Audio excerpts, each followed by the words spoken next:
Hello welcome and नमस्ते guys है। म चाहिँ आज यो मिनी टेलर हलोमा कसरी मोबिल फेरिन्छ भन्ने कुरा तपाईँहरूमाझ भिडियो लिएर आएको छु। सर्वप्रथम चाहिँ ट्र्याक्टरमा मोबिल छ छैन भनेर हेर्ने है, जाँच गर्ने। मेरो ट्र्याक्टरमा चाहिँ मोबिल एकदम कम छ, मोबिल फेर्न पनि पर्ने भएको छ। अब सुरुमा यो राइट ह्यान्ड साइडबाट चाहिँ पुरानो मोबिललाई फाल्ने, यसरी कोल्टाएर है गाइज, यसरी कोल्टाउने, छिट्टो फाल्ने।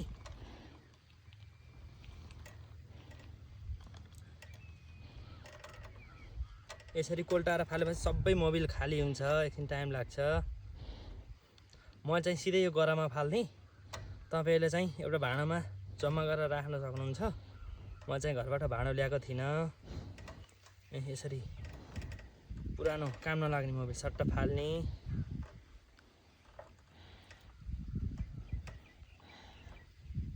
कट गर्दा अहिले यसरी मोबिल पुरै खाली हुन्छ।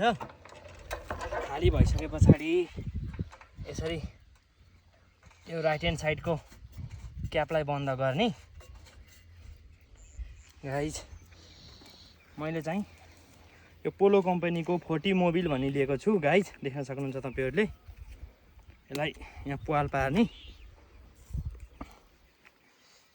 यो सोली पनि ल्याएको छु मैले, 40 कम्पनीको, पोलो कम्पनीको 40 मोबिल लिएको छु। यसरी यो साइडमा ढल्काउने।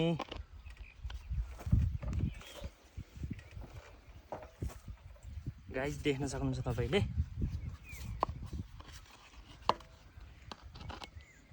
यसरी मोबिल खनाउने।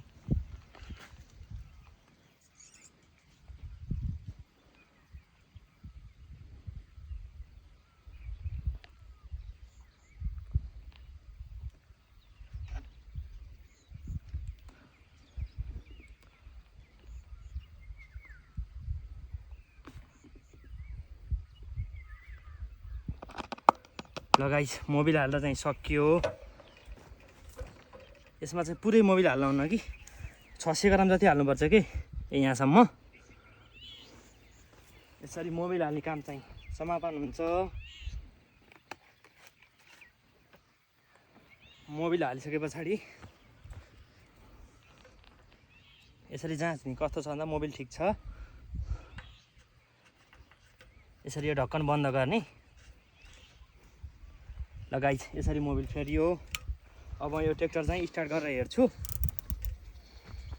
मेरो ट्र्याक्टर धेरै दिन भयो खेतमा राखेको, 1-2 शटमा स्टार्ट नहुन पनि सक्छ।